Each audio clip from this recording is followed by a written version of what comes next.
quick thank you to our sponsors for making this podcast possible. They keep this show free to listen to. This episode is sponsored by ByHeart. ByHeart features a patent protein blend that gets closest to breast milk. Their formula includes the most abundant protein, alpha-lac, found in breast milk, as well as lactoferrin, the number one protein found in colostrum. ByHeart is an easy-to-digest formula which includes prebiotics and an 80-20 whey to casein ratio like in early breast milk, making it great for a newborn's digestive system. ByHeart is the only U.S.-made infant formula made with certified clean ingredients, including organic, grass-fed, whole milk, not skim. What it doesn't have is soy, corn syrup, GMOs, or palm oil. Curious about ByHeart? Redeem your welcome offer at byheart.com/podcast. Use code PEACE for a limited time. Additional terms and conditions apply.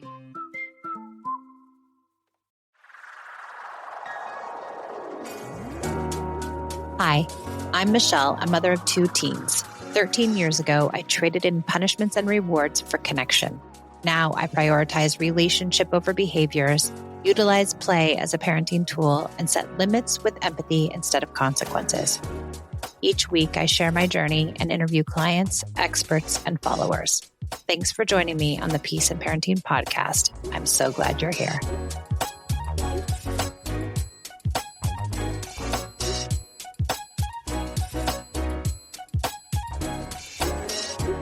I had a thought the other day, and see if you can follow this. Sometimes I ramble. I'm trying not to. Pia, my youngest, is my quieter kid, but she's finding her voice. And I've talked a lot about that on the podcast, and it's been a journey. And she has this love-hate with school, right? She's not necessarily what you would call a natural-born student. I don't think that she loves to go to school. She used to when she was younger, and as school has gotten harder and more academic, it hasn't really been her cup of tea. And I get it. I don't want to go to school either, and I often felt the same way growing up. Esby is a little more malleable. She's a little more, I think she's a little more academic. She actually likes school a bit more than Pia does, but don't get me wrong, Esme doesn't really like it either. High school is hard to like. Let's just put it that way. High school is really hard to like. I mean, think about it. You're in a building or several buildings or whatever it is for 6 or 7 hours a day with, very few breaks. Maybe you get a 40-minute lunch. Maybe you get a 20-minute break. Maybe you get another 15-minute break. That's a lot to ask of a child. You can't learn for hours on end. When we do trainings with my coaches and we do trainings in my own business, we keep them to 15, 20 minutes a week. There is no way somebody can be expected to sit and learn for hours and hours and hours. It is not natural, and it does not conducive to learning material. We know this, but yet our system is broken. And so we ask our children to enter this broken system and be part of this culture where they're expected to work really hard and then come home and do homework and be excited about it. And we praise that too when they do it. Oh, you did such a good job. Oh, you got the A. Oh, you're succeeding. But is that okay? Is that right? So Pia doesn't really like school that much. She certainly doesn't hate it. But often I'll get this text. I'll drop her off at 8:45. And by 9:15, some days I get a text that says, "Mom, come get me." And I'm like, okay, I just got home. It's 9:45. I just got home. I have work to do. I have clients. I have people. I have a 10 o'clock. I'm sorry, I can't come get you.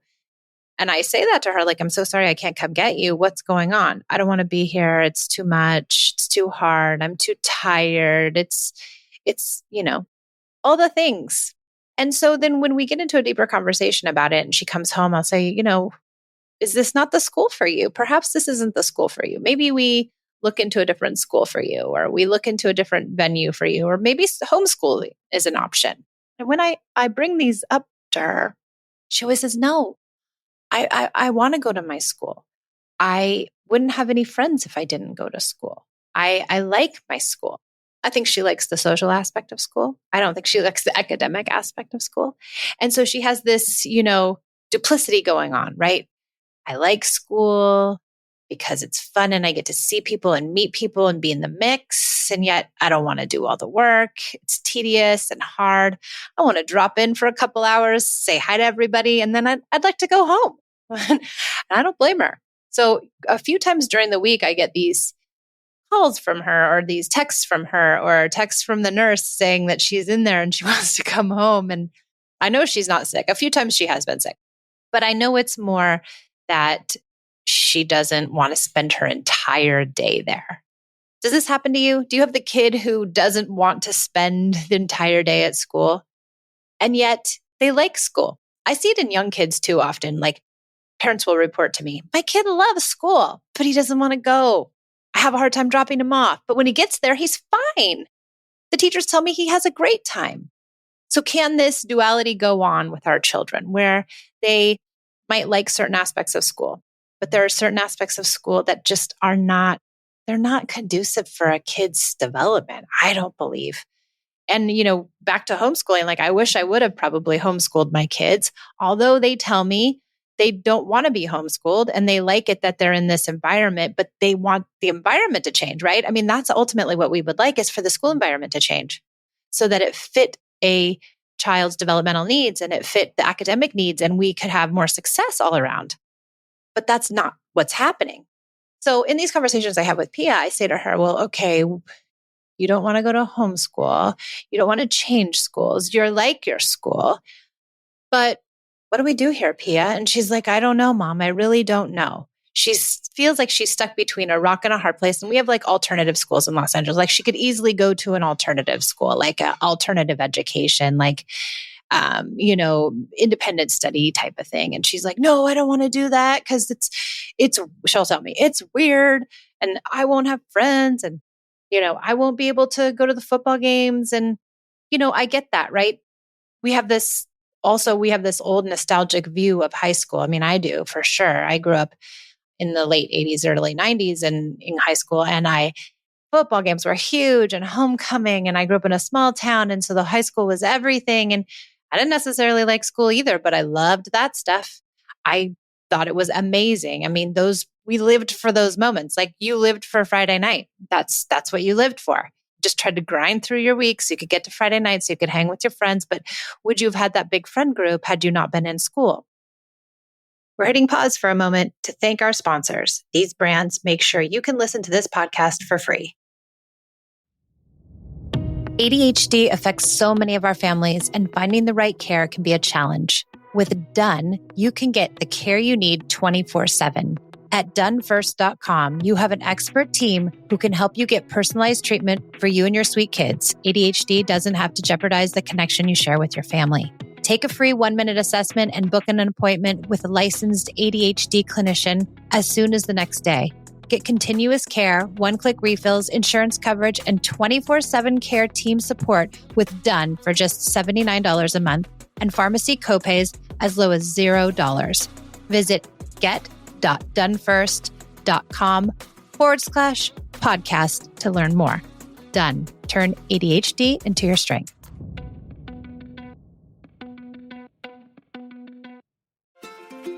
You know what I don't miss at all? The vicious week before my period.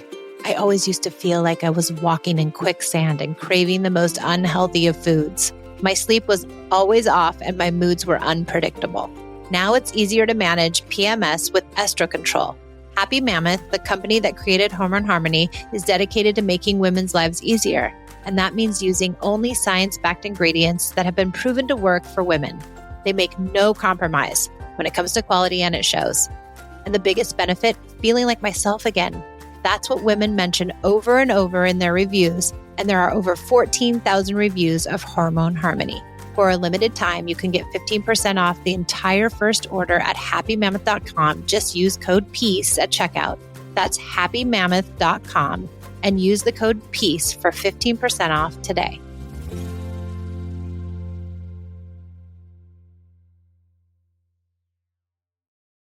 Okay, let's get back to the show. So she doesn't have an alternative to what she wants to do. In fact, I've stopped asking her. Like I did for a while because I thought maybe I'm missing something here. I'm not providing her with something that she absolutely needs. Maybe this environment isn't for her. And she's a freshman. So it's kind of hard. I put her in a brand new school. So we don't know if this is the place for her. But what she really needed from me in those moments, and I think a lot of us can take heed from this, is that she needed me to listen to her upset. She needed me to validate her feelings. She needed me to have empathy. Oh my gosh, I'm so sorry. This is really hard. School really sucks. I wouldn't want to go to school 7 hours a day either. Oh my gosh, Spanish 1, so hard. Like, can we empathize and validate the feelings and say, you have every right to feel upset about this? And yet there is no fix. This is where we're at. This is what's happening. I'm not going to try to fix it for you, because then another thing comes into play here. If you try to fix the problem, are you denying the feelings? Are you saying like, oh, here, let me fix it, and you don't really need to feel bad about it because I'm just going to fix it. And then your feelings aren't necessarily important because I'm going to make your feelings disappear because I'm going to fix it. When in actuality, they really just want us to say, yeah, it sucks. School's horrible. I hated it too. I'm sorry we have to get through this. I know you don't want to be there. And maybe those days when she texts me, that's what I have to say, as opposed to trying to ask her why, what's happening, what's going on with you. Can I just say, oh, you're having one of those hard days again where you don't want to be there. I understand. No, I can't pick you up. We set the limit. No, I can't pick you up. Sorry, I can't pick you up. But I understand how you're feeling, and I'll see you at 3:00. Hard. It's hard to watch our kids suffer. It's hard to watch them struggle. It's hard to have them in an environment where we know they're not happy all the time. I struggle deeply with that. I struggle with this idea like, oh my gosh, I put my kid in this institution that sucks. It's not the institution's fault. It's the entire system's fault. I want to get her out of there. And then I go through this whole like shame, right? I did the wrong thing. I wasn't a good enough mom. I should have been the homeschooling parent. I should have done these things for her, and I didn't. And it's my fault. And so then we go to shame, and maybe that drives this place where we want to fix it. Does it take us back to our childhood shame? Who knows? Probably different for all of us, where you go with that. And so do I think I'm a bad parent? And then does that drive this idea that I really want to fix it because I don't want to carry the shame of, me making her feel this way, right? That's somehow, this is my mindset, right? I don't know if everybody feels that way, but this is my mindset. Oh, I put her here. I made her feel this way, and I can't even fix it. And now I'm a bad mom. And now I didn't do the right thing for my daughter, and I'm failing her in all these ways. And does she want to go to college? And then I go to the whole academics piece. What if she doesn't get the grades and she doesn't want to go to, and she doesn't, have the best grades to get into college? Then what do I do? How do I navigate that? And letting that piece go too, and saying, this is her journey, and she'll be able to get there no matter what. She'll be able to get to some place of, happiness, and hopefully career, and hopefully everything that is good for her in her life. And it doesn't necessarily have to be college, right? Or it doesn't have to be the college that I think, or maybe she goes to community college and then she transfers to, a 4-year university. Who knows her path? I don't need to worry about that now, but often I do, because that's what us moms do. We worry. We want things to be good for our kids. We want them to have the best opportunities possible. But when we worry, and when we worry about them not liking school, and when we worry about all these things, does it create fear? And then are we parenting from the worry and fear to escape the shame, as opposed to just parenting for the moment and trying to validate the feelings and trying to make them feel seen and heard and understood? I see you. You're having a hard time. I hear you. I know it's not okay. And I understand. And I know we can't fix it, but we're going to get through it together with connection, right? And empathy in this way, and validating feelings, and all of these pieces are connection. So, just to pivot a tiny bit, people will say, well, you have to have all this time for connection, and you have to build in time and moments and big play dates and, big outings and special time and all of this stuff. Yeah, that's a great aspect to connection. It isn't the only aspect, and it definitely isn't the most important aspect. This aspect right here, validating feelings, coming with connection, showing that you understand, not fixing it, that is also connection. And if you can get on board with that, you can create those moments all the time.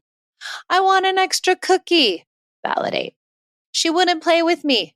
Validate. You're mean. Validate. Where can you validate your child's feelings? Are you doing it enough?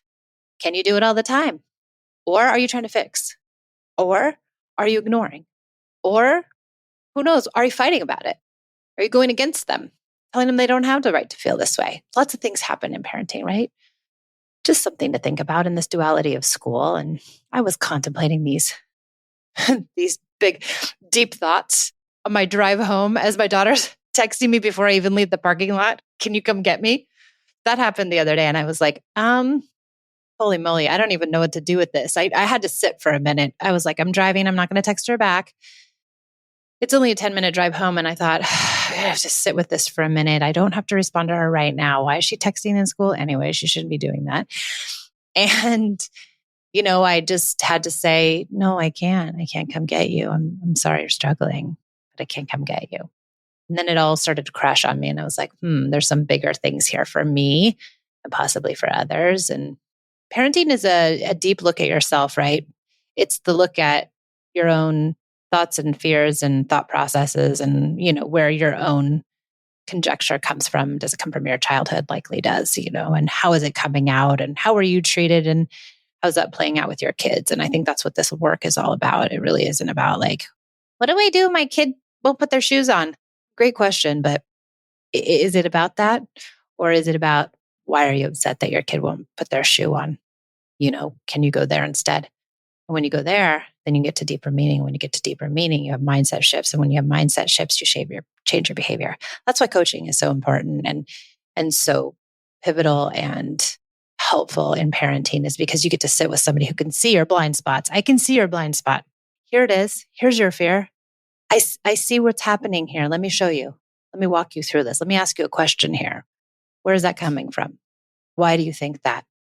What does it remind you of? And so if we can get that way, then we change thought process. When we change thought process, you really don't need anything else because when you change thought process, you naturally change your behavior because once you see it, right? Once you see the new thought, you can't unsee it. And so you have to do something about it and you want to do something about it and you will because you want to do better for your kids. And that's how generational trauma is changed and not passed on. Wow, I went on a tangent now. I had no expectation of going on that tangent, but coaching is a great place to go. We have group coaching and we have one-on-one coaching. And if you're interested, please check out the show notes. You can book a call and explore those ideas. And you can meet with one of our team members and really, dive in, see if it's a good fit for you. Probably is. I know it was a good fit for me. All right. Thanks for joining me on the Peace and Parenting podcast. I can't wait to connect with you next time, and I'll see you then.